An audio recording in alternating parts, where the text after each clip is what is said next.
नमस्कार। मीन लग्न यानी पाइसेस एसेंडेंट वालों के लिए सितंबर 2025 का महीना कैसा रहेगा?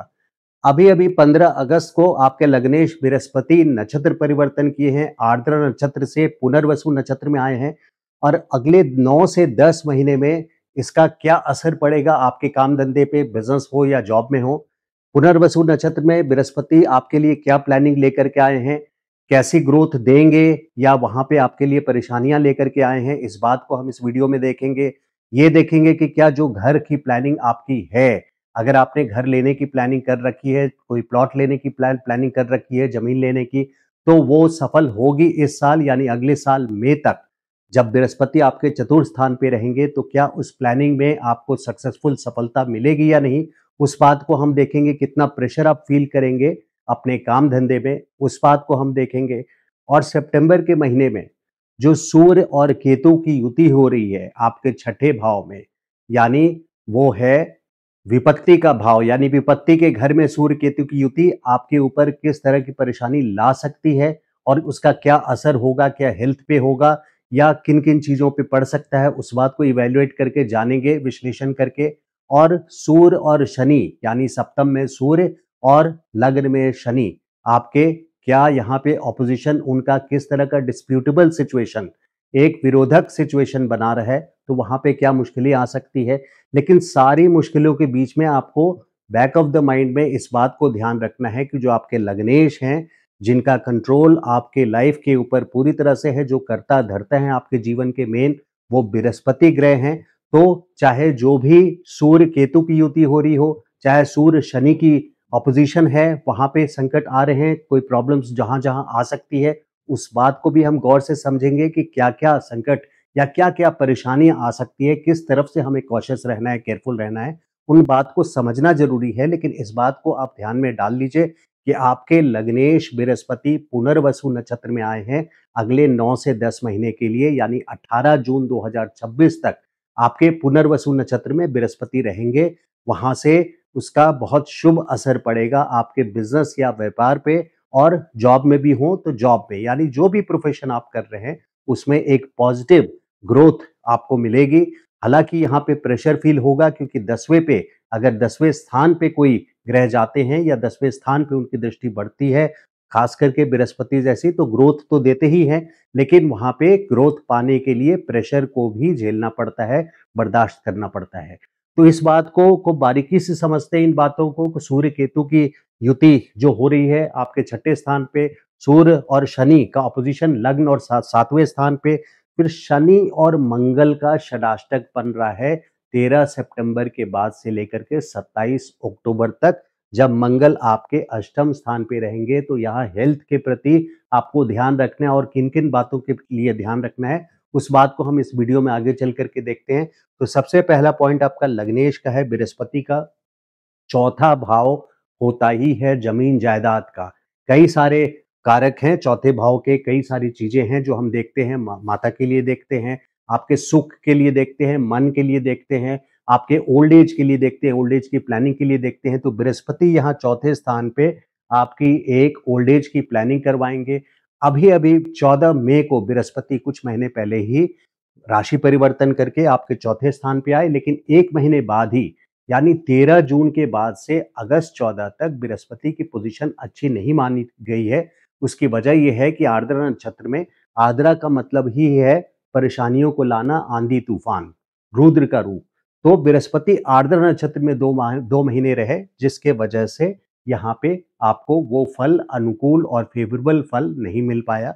लेकिन अब 15 अगस्त से बृहस्पति अगले साल 18 जून तक, ये करीब 9 से 10 महीने का टाइम है, काफी लंबा अवसर है, जब बृहस्पति की दृष्टि सीधे सीधे दशम स्थान पे रहेगी। और चतुर्थ भाव में रहते हुए बृहस्पति आपकी अगर प्लानिंग है फ्लैट लेने की, जमीन लेने की, प्लॉट लेने की, तो यहाँ उसको फलित करेंगे अगले साल मई 2026 तक।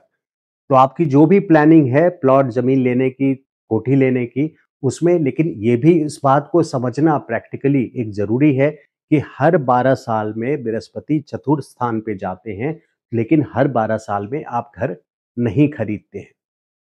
तो बृहस्पति का चतुर्थ स्थान पे घर खरीदने के लिए या जमीन खरीदने के लिए बहुत फेवरेबल पोजीशन है। उनका प्रॉमिस ही है कि इस काम को फुलफिल करना है, क्योंकि चौथे भाव के प्रॉमिस को फुलफिल करना है। चौथा भाव जो है वो जमीन जायदाद है, फिक्स प्रॉपर्टी है। तो फिक्स प्रॉपर्टी की जब मैं बात कर रहा हूं तो बृहस्पति इस प्रॉमिस को तो फुलफिल करेंगे और साथ में यहाँ पे दशम स्थान पर भी दृष्टि डालेंगे। तो जैसा मैं पहले बता रहा था कि रेनोवेशन जरूरी नहीं है कि आप 12 साल में एक बार, हर 12 साल में एक बार आप घर लेंगे, बट आप हो सकता है कि इस पर्टिकुलर 1 ईयर में अगले साल मई तक अपने घर में कोई इंटीरियर डिजाइनिंग करवाएं या प्रॉपर्टी की रेनोवेशन कराएं, यानी मरम्मत फिर से एक नए तरीके से अपने घर को, अगर पुराना घर है तो उसको मॉडर्न तरीके से आप उसको फिर से तैयार करवाएं। तो घर से संबंधित रिलेटेड कोई ना कोई आप एक्टिविटी करेंगे ग्रोथ की ओर, अच्छे की ओर, बढ़ावा की ओर, क्योंकि बृहस्पति ग्रोथ देते हैं, प्रॉस्पेरिटी देते हैं। तो बृहस्पति यहाँ पे आपके लिए जमीन जायदाद से संबंधित काम के लिए फेवरेबल हैं अगले साल मई 2026 तक। वहीं पे सातवीं दृष्टि इनकी सीधी पड़ रही है दशम स्थान पे, यानी आपके कर्म क्षेत्र पे, बिजनेस या जॉब। तो ग्रोथ बिजनेस या जॉब में, आपके अगर बिजनेस है तो बिजनेस में एक्सपेंशन निश्चित है अगले साल मई तक। प्रेशर जरूर फील होगा, क्योंकि ग्रोथ में प्रेशर, ग्रोथ अगर पाना है तो प्रेशर को भी फील करना पड़ेगा। बट बृहस्पति की ब्लेसिंग्स आपके दशम स्थान पे जॉब में हैं, तो फिर यहाँ पे प्रमोशंस के चांसेस, रिकग्निशन के चांसेस आपके यहाँ बढ़ जाते हैं। आपके सीनियर्स यहाँ पे, आपके एडवाइजर्स आपको सपोर्ट करेंगे, क्योंकि यहाँ बृहस्पति की सातवीं दृष्टि आपके कर्म क्षेत्र पे पड़ रही है। तो ग्रोथ, प्रमोशन, ये सारी चीजों को लेकर के आते हैं बृहस्पति, और यहाँ पे इम्पोर्टेंस खास करके महत्वता बढ़ जाती है जब बृहस्पति 15 अगस्त से लेकर के अगले साल 18 जून 2026 तक पुनर्वसु नक्षत्र में रहेंगे, जिनका मकसद ही है पुनः वसु, यानी एक बार फिर से दोबारा अपॉर्चुनिटी देना, यानी एक नया चांस देना, न्यू अपॉर्चुनिटी को लेकर के आना। तो रीचांस, रीसेटलमेंट का पर्पस होता है यहाँ पे। रीसेटलमेंट की जब मैंने बात किया तो रीसेटलमेंट मतलब यहाँ घर, अगर घर को देखना है तो चौथे भाव में देखते हैं, और यहाँ पे चौथे भाव में बृहस्पति हैं। तो बिजनेस और जॉब में भी ग्रोथ अगले साल मई तक बृहस्पति देख रहे हैं।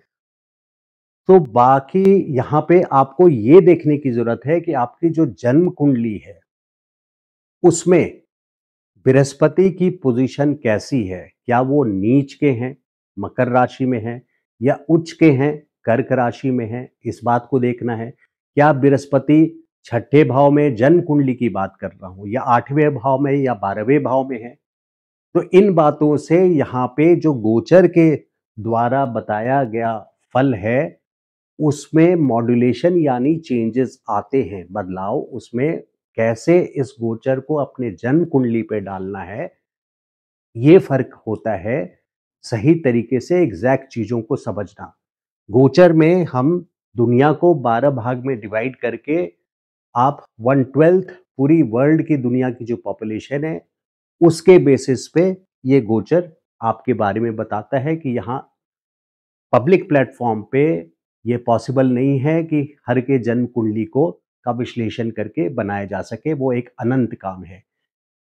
अगर आपको अपनी जन्म कुंडली में खुद ही स्वयं देखिए कि अगर मान लीजिए यहाँ पे मैंने बृहस्पति के चतुर्थ भाव में आपसे ये शेयर किया कि रियल स्टेट संबंधित आपके काम बनने वाले हैं, जमीन और फ्लैट से रिलेटेड, कोठी से रिलेटेड, नए खरीदने के लिए अगले साल मई तक, लेकिन आपके बृहस्पति मान लीजिए कि यहाँ पे मघा नक्षत्र में 2 डिग्री पे हैं, यानी सिंह राशि के पहले 2 डिग्री पे हैं, जो कि गंडांत पड़ता है। तो कर्क और तुला ये जल तत्व राशि है, ये आपके अग्नि तत्व राशि है। तो गंडांत के डिग्री पे बृहस्पति वीक पड़ जाते हैं, यानी कमजोर पड़ जाते हैं, मुश्किल में पड़ जाते हैं। तो इसका मतलब है कि गोचर के बृहस्पति आपको उतने स्ट्रेंथ के साथ, उतने बल के साथ सपोर्ट नहीं करेंगे फ्लैट या कोठी लेने में, जितना उस व्यक्ति के कुंडली में जिसमें बृहस्पति उच्च के बैठे हैं मान लीजिए, और चतुर्थ स्थान में ही बैठे हैं कर्क राशि में।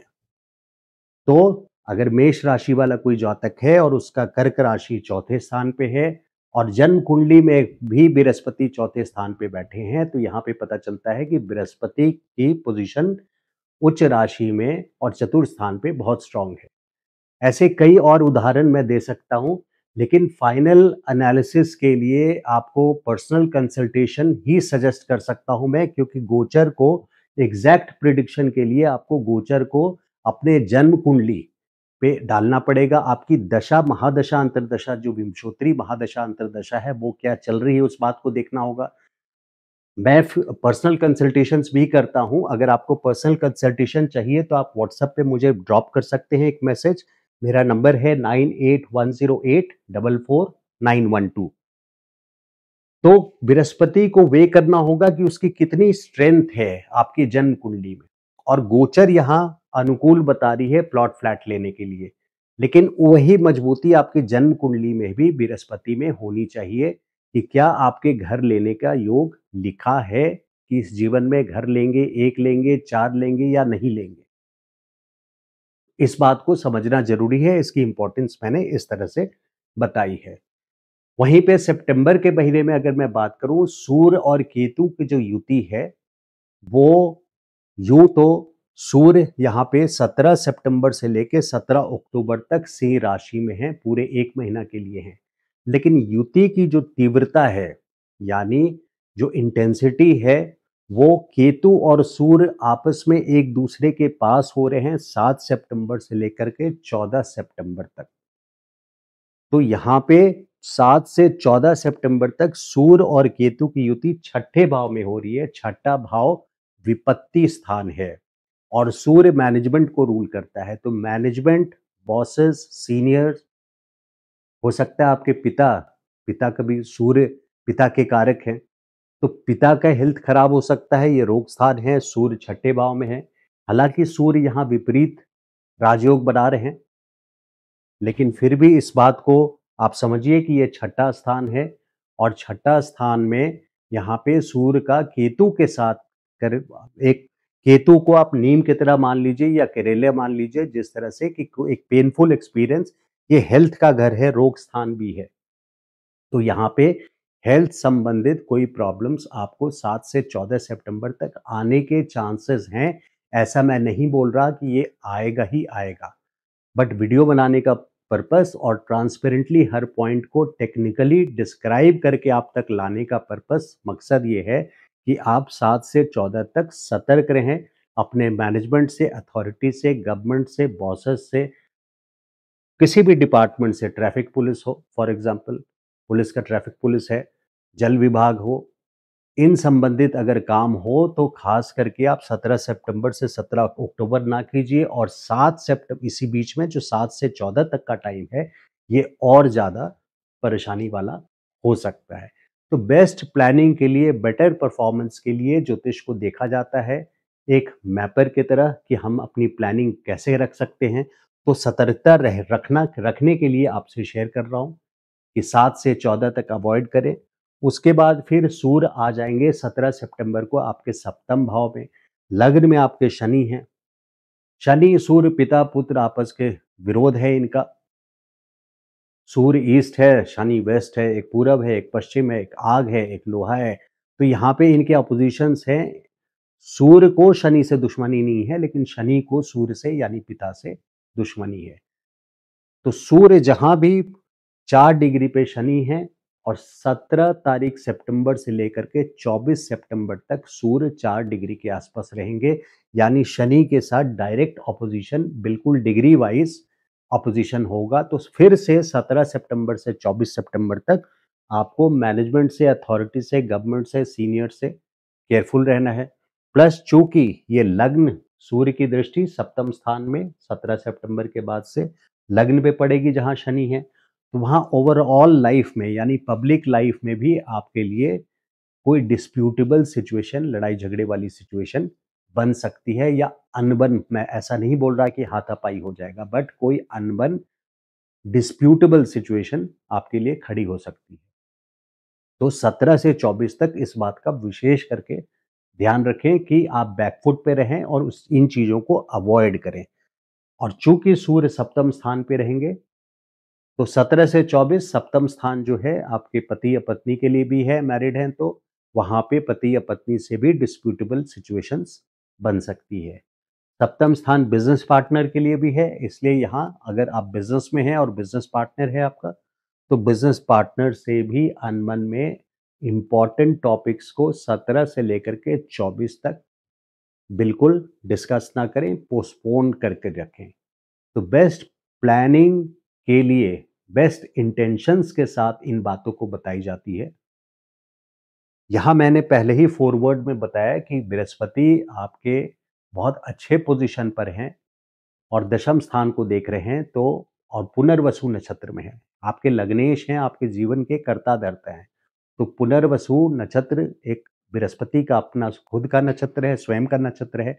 तो बृहस्पति यहाँ पे आपके लिए एक बहुत फेवरेबल पोजीशन में अगले साल 18 जून तक है, और जो गोचर होता है उसका कितना असर पड़ेगा आपके जन्म कुंडली पे, ये आपके जन्म बर्थ चार्ट, जन्म कुंडली, जो जन्म कुंडली है ये गोचर कुंडली है, जन्म कुंडली मीन वालों का, और महादशा अंतर्दशा नवांश, इन बातों को रेफर करते हुए ग्रहों के नक्षत्र को देखते हुए तय करना होता है गोचर, उस पर डालना पड़ता है जन्म कुंडली पे, तब ही एग्जैक्ट प्रिडिक्शन। बट यहाँ पे जो इंडिकेशंस हम पब्लिक के लिए ला सकते हैं वो ये बातें हैं जो मैंने लाया। इसका मतलब है कि 7 सितंबर से लेके 14 सितंबर तक हेल्थ रिलेटेड प्रॉब्लम से आपको केयरफुल रहना चाहिए। इसका मतलब है आपके पिता के हेल्थ की तरफ भी केयरफुल रहना चाहिए। सन है, सूर्य है, इसलिए मैनेजमेंट अथॉरिटी, गवर्नमेंट, सीनियर, तो इन बातों को इस तरह से बड़े साइंटिफिक ढंग से समझने की जरूरत है। कमेंट बॉक्स में मुझे ये भी आता है कि आप डरा रहे हैं, लेकिन मैं डरा नहीं रहा। मैं सूर्य और केतु ट्रांसपेरेंटली आपके सामने, ये मैंने नहीं बनाया है। ये प्लैनेट्स, ग्रह जो हैं, ये जहां रहेंगे मैं उन्हीं पे बोलूंगा अपने एक्सपीरियंस द्वारा। और केतु आपको पीड़ा दे करके स्पिरिचुअली अपलिफ्टमेंट की ओर यानी ऊंचाइयों की ओर ले जाता है। हर वक्त सिर्फ सुख मिले और मैं अच्छे पॉइंट्स बोलता रहूं, या आपका जो जन्म हुआ है उसमें सिर्फ सुख मिलता रहे, इसके लिए जन्म ऊपर वाले ने भी नहीं दिया है कि सुख ही भोग करके आप आ जाएं। इंसान का जन्म होता है स्पिरिचुअल लेसन के लिए, सुख मिलना चाहिए, मिलता है, लेकिन सबके लाइफ में अप डाउन आता है। उन बातों को समझना जरूरी है ज्योतिष के द्वारा। और ज्योतिष का क्या रोल है रियल लाइफ में, वेद में ज्योतिष का वर्णन है, और वेद को समझने के लिए 6 अंग बनाए गए जिनको वेदांग बोलते हैं। वेद को समझने के लिए 6 अंग बनाए गए, वेदांग बनाए गए। छठा वेदांग जो है, जिसको ज्योतिष को वेद समझने का नेत्र मानता है, यानी इन बातों को समझना आपके लिए इंपॉर्टेंट है। 7 से 14 सितंबर और 17 से 24 सितंबर। फिर शनि मंगल का षडाष्टक बन रहा है। मंगल यहाँ पे 13 सितंबर से मंगल आपके अष्टम स्थान पे चले जाएंगे। अष्टम स्थान लंबी बीमारियों यानी क्रोनिक डिजीजेस जो लंबे तौर टाइम तक चलते हैं, उन बीमारियों के लिए है। मंगल एक्शन वाला प्लैनेट है, शनि लग्न में है, शनि से मंगल अष्टम स्थान से, मंगल से शनि छठे स्थान पे, तो षडाष्टक बन रहा है आपके 13 सितंबर से 27 अक्टूबर तक। तो क्या क्या चीजें जो नियरेस्ट पॉसिबल ऑब्जर्वेशंस हैं, जो विश्लेषण है, उसमें कैसा असर देंगे ये, अगर लंबे रोग अपमान के घर में ये हो रहा है तो शनि और मंगल का षडाष्टक, मंगल का षडाष्टक, तो यहाँ पे अपमान से बचना चाहिए। कोई भी ऐसे चैलेंजिंग सिचुएशन में आप पढ़ करके, डिस्प्यूटेबल सिचुएशन में जो ग्राउंड पहले बन रहा है 7 से 14 और 17 से 24 में आप पढ़ जाएंगे, तो 15 के बाद, जब 13 सितंबर के बाद मंगल यहाँ रहेंगे, तो वो आपको अपमान देंगे। अष्टम स्थान मारक स्थान है, मृत्यु के लिए भी देखते हैं। इसका मतलब नहीं कि मृत्यु हो जाएगी, मैं ऐसा नहीं बोल रहा, ना ज्योतिष ऐसा बोलता है। ज्योतिष भी ये बोलता है कि 8 प्रकार की मृत्यु होती है।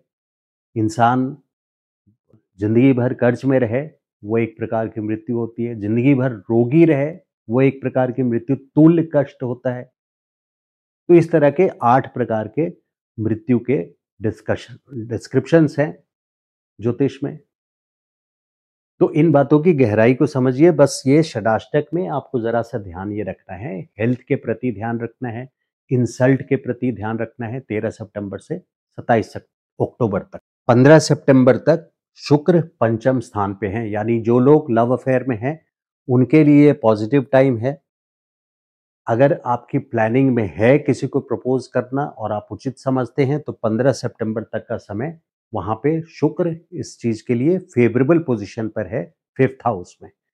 वैसे जानकारी के लिए 5th हाउस प्रेम के लिए भी होता है।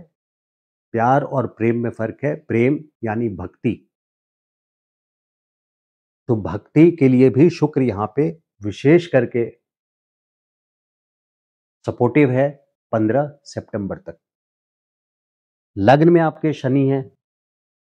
शनि डिसिप्लिन्ड लाइफ खोजते हैं, यानी हार्डवर्क और डिसिप्लिन, ऑनेस्टी के साथ।